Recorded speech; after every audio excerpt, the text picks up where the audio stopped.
Good afternoon. It's Andy Picking here from Man Beast, and a quick recap and review of the Giants Live Britain's Strongest Man 2024 that took place in the City of Steel, Sheffield, yesterday.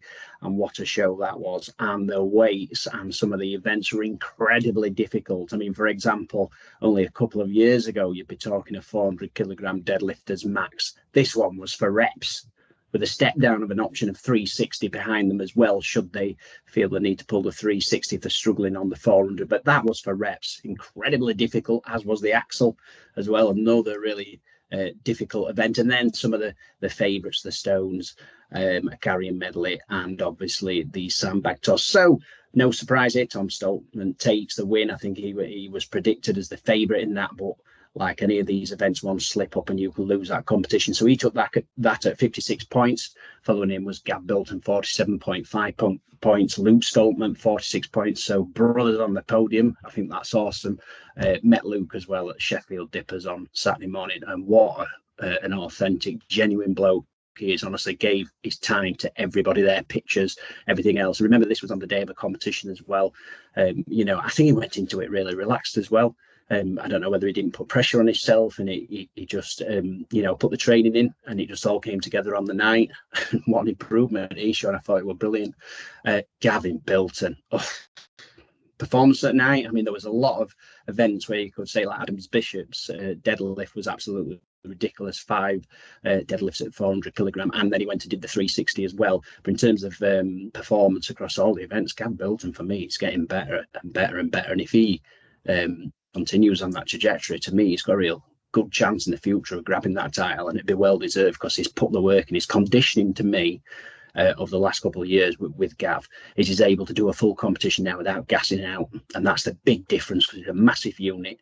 He's strong. He shows that in training and on the day of the competition, and his conditioning's better. So he's got the stamina, the endurance to complete the full competition, and he deserves that second place as well at 47.5 points. Shane Flowers, 43.5. Again, I thought he did really well.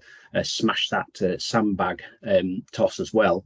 43.5 points. Kane Francis, 37 points, so really good. Adam Bishop, 34.5. Absolutely incredible on that deadlift at 5 at 400 kilogram, and then 360 kilogram. Didn't think he really needs to do the 360 because from then on his performance was suffered a little bit in the other events. So was the strategy wrong there? Did he burn out and empty the tank too quickly on that? I don't know.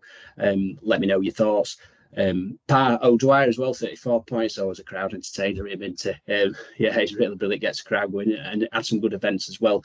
Paul Smith, 25.5 points.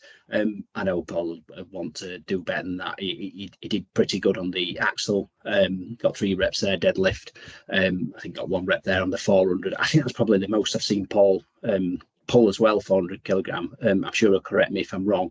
He was in an unusual situation with his wife Shannon, about to give birth at any point as well. I think 9 months pregnant there. So I don't know if that affected him, although he did allude in one of the interviews a little niggle with his back. So we'll see how that transpires. 25.5 points. Sean Gillen, 25 points. Paddy Haynes, 19.5 points. He stepped up there into a massive competition. I mean, probably his first big competition in front of a crowd like that. I'm guessing, 12,000-15,000 there, something like that, maybe more. Lot of pressure on him. But on the Atlas stones, he did all the stones and did a 200 kilogram stone as well, and he looked like a monster on that. So well done, Paddy. I thought that was outstanding performance. 19.5 points in the end.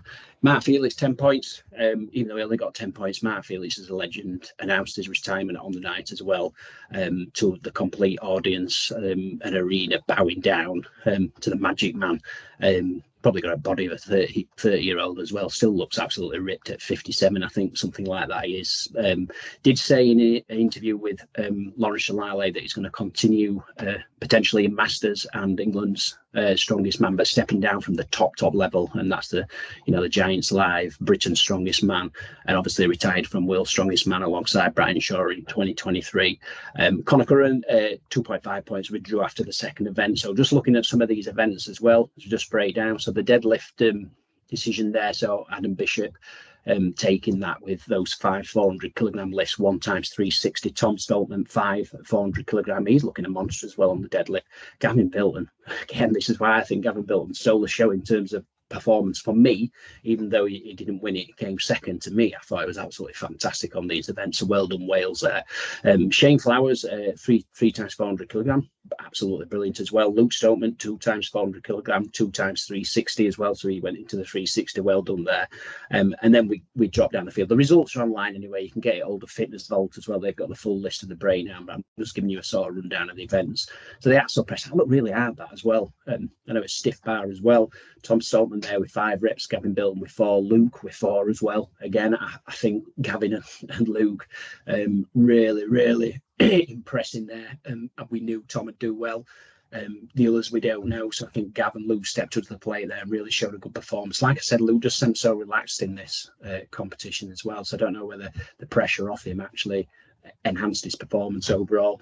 And Paul coming doing really well in this with 3 reps, so he got 4th in this for his highest position there across the event, so well done, Paul. The Blacksmiths medley, so Tom taking this again, 27.72, ultra tight between him and Luke, 27.77 seconds there, Luke, and 28.01 for Kane Francis. So them 3 doing really well. Always an exciting event. I think that as well is quite a speed event, and they turn around these events really quickly as well. The Giants Life crew are absolute machines in terms of turning around these events so quickly. Did a really good job, flowed really well. I remember years ago when it used to be at Headingley, still good shows, but they're quite clunky. There was some time in between events. They've really got these events down to an absolute T there, so hats off there to the crew. Sandbag throw, it can all go wrong with this, can't it? I've seen the training videos. Adam Bishop, I think, was expected to it was at one point, I think, scoop the world record there at 15.94 seconds, 6 bags. But Gavin Bilton, again, I keep mentioning Gavin, second place here, got 14.86 seconds. So Gavin just brilliant on this as well. But Shane Flowers, what can we say about that? That was an absolutely fantastic performance. 6 bags there in 13.65 seconds by Shane Flowers. Tom dropping down into 4th here. I think it was the 5th bag. I think that he thought hadn't gone over. It skimmed the top, so he sort of turned around and then it did actually go over. So we just lost a couple of seconds there. Did see an interview there, I think, where Dan Hipkiss himself a little bit for that. Maybe as he indicated it hadn't gone over. He didn't think it had gone over. I think I saw in an interview, but it did skim over. It was an hard one to call. There's Tom dropping there. Kane Francis 5 in 16.63 seconds. Then we dropped down to people that didn't complete the full 6. So Shane Flowers, Gav Bilton, Adam Bishop, Tom Stoltman, all 6. So they got all 6 bags in that. And then, of course, we finish off with the Castle Stones. I mean, what strongman event wouldn't be concluded with the Stones? It's, you know, it seems to be the signature event. The crowd still love it. So no surprise here, Tom Stoltman 5 in 23.70 seconds there. Luke Stoltman 26.49. Luke again just smashing this. If he adopts that same mentality going into other competitions where he's put the training in, he's put the hard work, I've seen the training videos and stuff, then goes into that competition nice and relaxed, he's podium easy, as if not deserve the time. Absolutely fantastic showing by him. Maybe just ought to keep having kids, Luke. Maybe that's what it is. A good omen there, getting you over. Paddy Haynes, and I mentioned this at the beginning, he was, you know, in the interviews, I think he was quite critical of his performance, but he came into his own on the Stones because he whipped through them really quickly. 5 in 30.39 seconds, so he came 3rd in that. So absolutely brilliant. So that concludes it. Tom again, is Britain's strongest man. He's claimed that off Adam Bishop, who was defending. Tom didn't compete last year. This show just gets bigger and bigger and bigger. I remember it being at Doncaster Dome. They've grown that. They've grown the fan base as well. And the atmosphere was electric yesterday. So I think they put on a really good show. And obviously the key to a show is to provide an experience as well. So it's not just watching the competitors, but it's the whole experience around it. They've done a really good job there. See for another year. 2025 will bring Britain's strongest man again, which I believe is at Sheffield again. I think tickets announced they're really early. But that's my recap review. Let me know your thoughts, any opinions you've got. I know a lot of people were messaging the Man Beast Strongman Events Facebook page with their comments. We'd love to see your opinions as well. So do post those.